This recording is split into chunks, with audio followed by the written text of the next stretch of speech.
नाज़रीन ग्रामी कुरान पाक में अल्लाह ताला का इरशाद है कि ए ईमान वालो, मुशरिक निरे नापाक हैं, तो इस साल सन 9 हिजरी के बाद वो मस्जिदुल हराम के पास ना आने पाए। इस आयत करीमा के बाद जरा भी शक नहीं रह जाता कि कोई यहूदी या गैर मुस्लिम खाना काबा में दाखिल नहीं हो सकता। लेकिन अफसोसनाक तौर पर अब इस हुक्म खुदाबंदी को पसे पर्दा डाल दिया गया है और अब यहूदी मुसलमानों के मुकद्दस मुकामात में दाखिल होना शुरू हो गए हैं।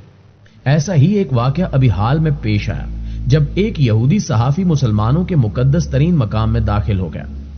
आज की वीडियो में हम जानेंगे कि यहूदी सहाफी यहां कैसे दाखिल हुआ और इसको वहां पहुंचाने वाला बदबख्त कौन था। जबकि इसके साथ साथ हम ये भी जानेंगे कि सऊदी अरब के हुक्मरान यहूदियों से ताल्लुकात क्यों बढ़ा रहे हैं। नाज़रीन ग्रामी, इस सहाफी का नाम गुल तमरे है, जिसका ताल्लुक इसराइल से बताया जा रहा है, जो ना सिर्फ मक्का मुकरमा की हदूद में दाखिल हुआ बल्कि जबले रहमत पर भी चढ़ाई करता दिखाई दिया। इस दौरान इस यहूदी सहाफी ने तकरीबन 10 मिनट की डॉक्यूमेंट्री बनाई जिसे टीवी पर भी नशर किया गया।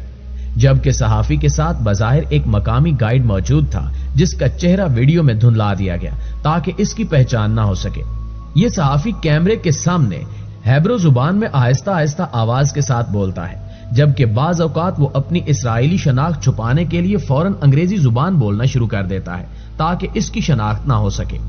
इस वायरल होने वाली वीडियो के आगाज में वो सहाफी खुद कहता है कि यह शहर उन तमाम अफराद के लिए बंद है जो मुसलमान नहीं, लिहाजा मेरे यहां दाखिल होने पर पाबंदी है।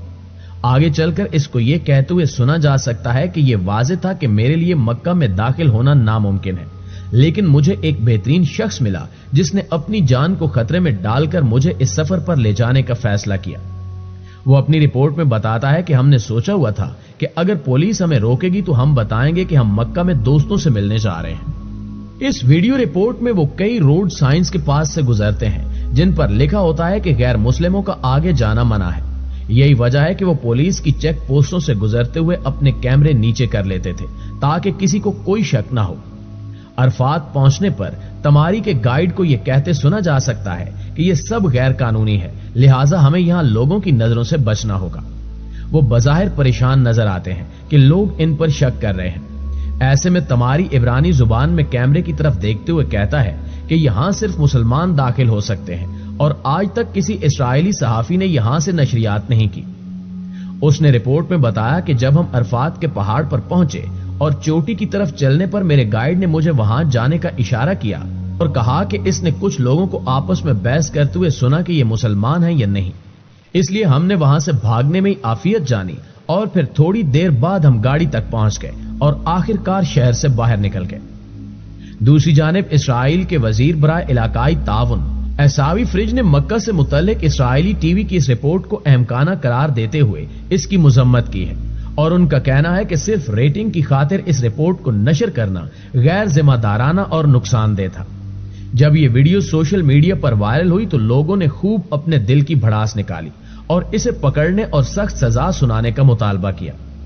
इस सूरत हाल को देखते हुए इसराइली सहाफी ने वाक़े पर मुआफी मांगते लिखा कि अगर किसी को यह वीडियो बुरी लगी हो तो मैं दिल की गहराइयों से मुआजरत खा हूं, लेकिन इस पूरी कोशिश का मकसद मक्का की अहमियत और दीन इस्लाम की खूबसूरती को जाहिर करना था और ऐसा करते हुए मजहबी रवादारी और शमूलियत को फरोग देना था।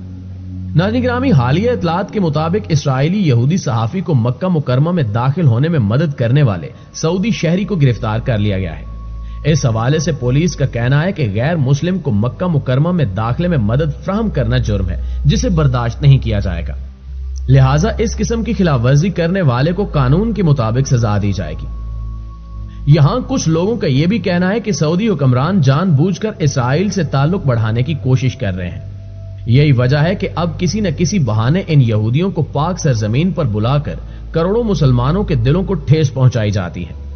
यकीनन यह भी एक हकीकत है कि यहूद एक ऐसी कौम है जिसकी शुरू से ही मुसलमानों के खिलाफ अदावत रही है जो आज तक कायम है।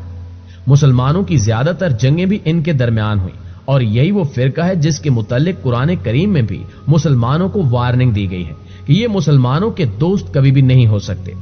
मगर आज खुदा की शान देखिए कि मुख्तलिफ मुसलमान ममालिक ना सिर्फ इनसे खाइफ हैं बल्कि इनकी दोस्ती के लिए एक दूसरे से बढ़कर कोशां हैं। और हैरान कुन बात यह है कि इस कौम की तादाद मुसलमानों से इंतहाई कम है, لیکن اس کے باوجود اسلامی ملکوں کا لیڈر ملک سعودی عرب آج ان کے نقش قدم پر چل رہا ہے۔ تمام دنیا کے مسلمان ملکوں کے لیے عرب ممالک اسلام کا مرکز ہے اور اسی علاقے میں اسلام نے جنم لیا، اور یہی وہ مقام ہے جہاں سے اسلام پوری دنیا میں پھیلا تھا، جبکہ اسی علاقے کے لوگوں نے اسلام کے لیے بڑی جنگیں لڑی اور اس دور کی بڑی بڑی سلطنتوں کو تہس نہس کر ڈالا۔ لیکن افسوس اس بات کا ہے کہ آج کے یہ مسلمان چند ہزار اسرائیلیوں کا مقابلہ کرنے سے قاصر ہیں، اور اس وقت کی اطلاعات کے مطابق تمام عرب ممالک نے اسرائیل کو تسلیم کر لیا ہے۔ اور تو اور شہزادہ محمد بن سلمان نے اپنے تعلیمی نظام سے یہودی مخالف تمام مواد نکال دیا ہے۔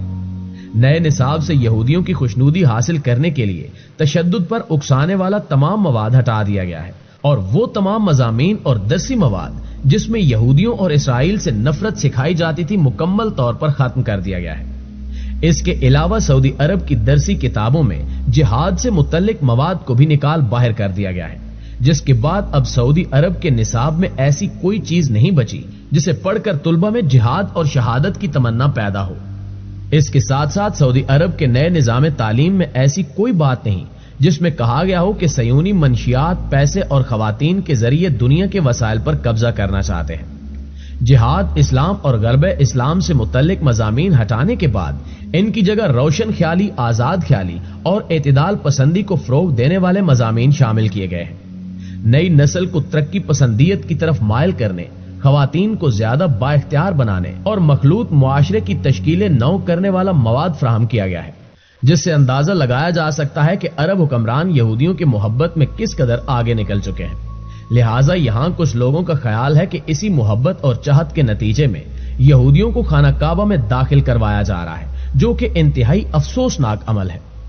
یہ سب یہودیوں کی ہی مہربانی ہے کہ آج آپ سعودی عرب میں جگہ جگہ فحاشی اور عریانی کے اڈے دیکھیں گے، اور یہ فحاشی ہی ہے جس کی وجہ سے یہاں بڑے بڑے عالی شان ہوٹل بنائے گئے ہیں اور پھر ان میں عیاشی کا سامان اکٹھا کیا گیا ہے۔ بات یہیں پہ ختم نہیں ہوتی، بلکہ اس کے بعد یہاں جوڑوں کو عیاشی کی اجازت بھی دے دی گئی ہے،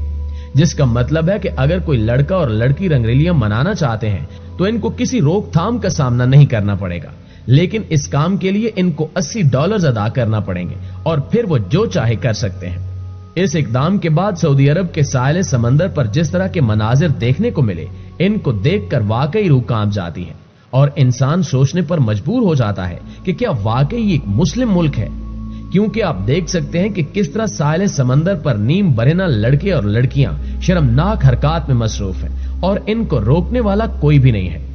اسی جگہ پر موجود ایک مغربی لڑکی سے جب یہاں کے ماحول کے بارے میں پوچھا گیا تو اس کا کہنا تھا کہ میں اس ملک میں بہت عرصہ گزار کر گئی ہوں، لیکن تب ہم یہاں گانا سننے کو بھی ترستے تھے، لیکن اب ہر چیز تبدیل ہو چکی ہے اور اب مجھے محسوس ہوتا ہے جیسے میں کسی جنت نما جگہ میں گھوم رہی ہوں جہاں سب کچھ میسر ہے، اور میرا دل کر رہا ہے کہ میں ہمیشہ کے لیے ادھر رہوں۔ دعا ہے کہ اللہ تعالیٰ ان حکمرانوں کو ہدایت نصیب فرمائے تاکہ سعودی عرب جیسی پاک سرزمین سے جلد از جلد ان برائیوں کا خاتمہ ہو سکے اور حقیقی اسلامی رعایات کے اصولوں کو اپنایا جا سکے۔ آمین ثم آمین۔